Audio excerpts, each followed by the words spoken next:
In this video, we're going to learn how to find the inverse of a matrix that we know to be invertible.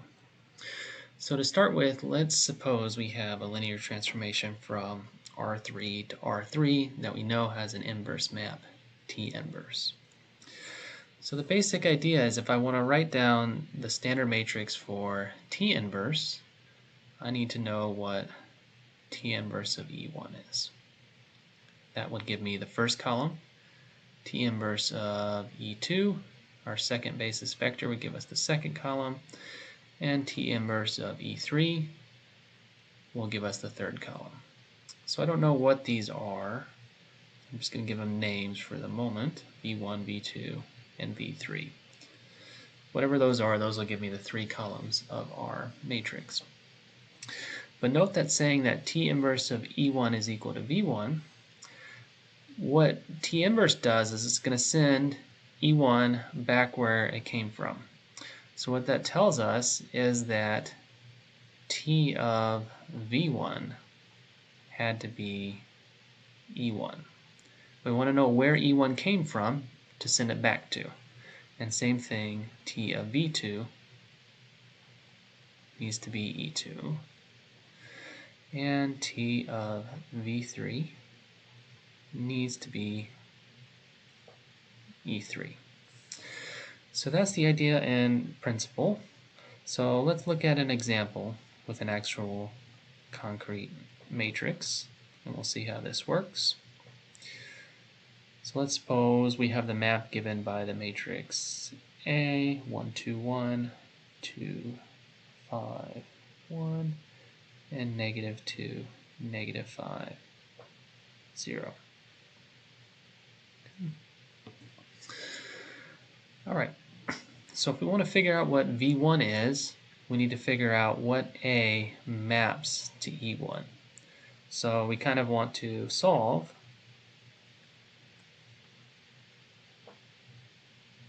AX produces E1. So if we're thinking about that as an augmented matrix, we have A, 2, 5, 1, negative 2, negative 5, 0, and we want to produce the vector 1, 0, 0.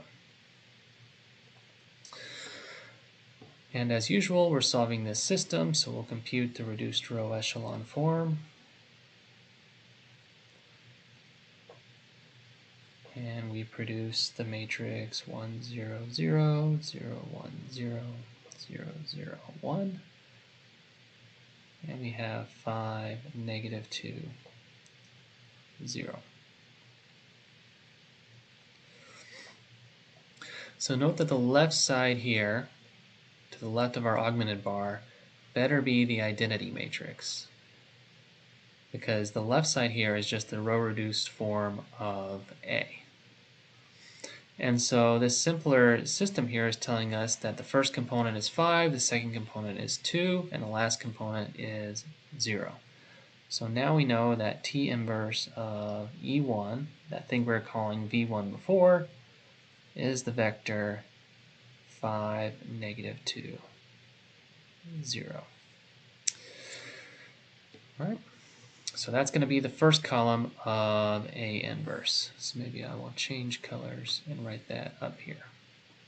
A inverse, the first column is 5, negative 2, 0. To get our second column, we'll need to solve AX equals E2. So now, instead of augmenting with the vector 1, 0, 0, we'll augment with the vector 0, 1, 0. The left side is going to look the same.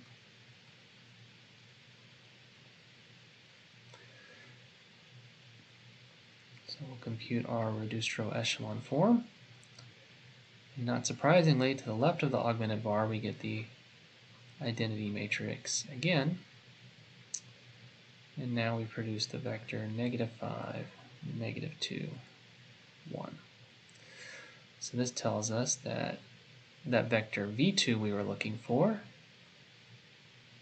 is equal to -5, -2, 1. So T maps -5, -2, 1 to our vector E2. So T inverse of E2 is -5, -2, and 1.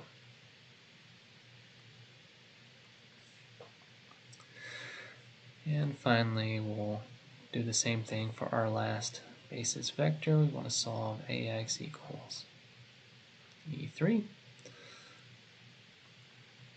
So we'll do the reduced row echelon form of 1, 2, 1. Now we're going to augment with E3.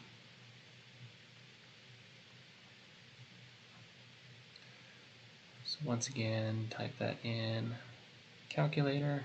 Oops. And we produce 1, 0, 0, 0, 1, 0, 0, 0, 1.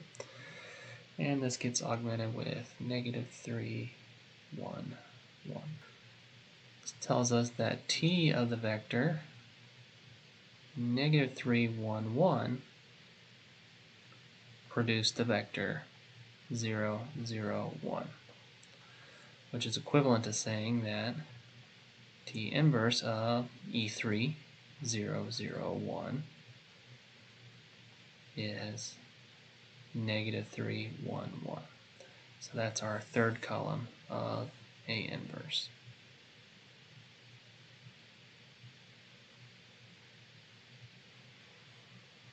So this is our inverse matrix right here. So one thing to note is that if we're going to do all these row reductions by hand, we think about kind of our algorithm. We're moving from left to right across the matrix here.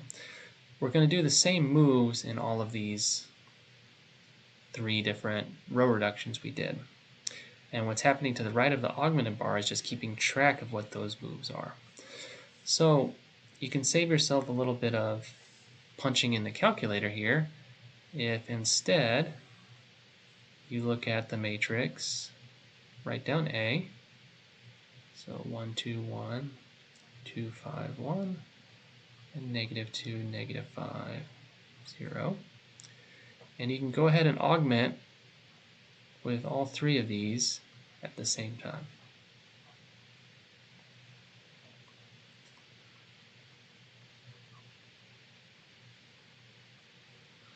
And you can check if you type that in your calculator, what you end up with on the left side is exactly as before, because we're still doing the same moves. And on the right side, the first column is what we got the first time. The second column is what we got the second time. And the third column is what we got the third time. So kind of a shorter way of saying this is that if you do the reduced row echelon form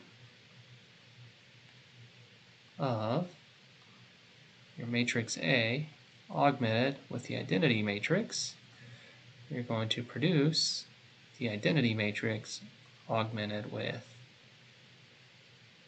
the inverse matrix.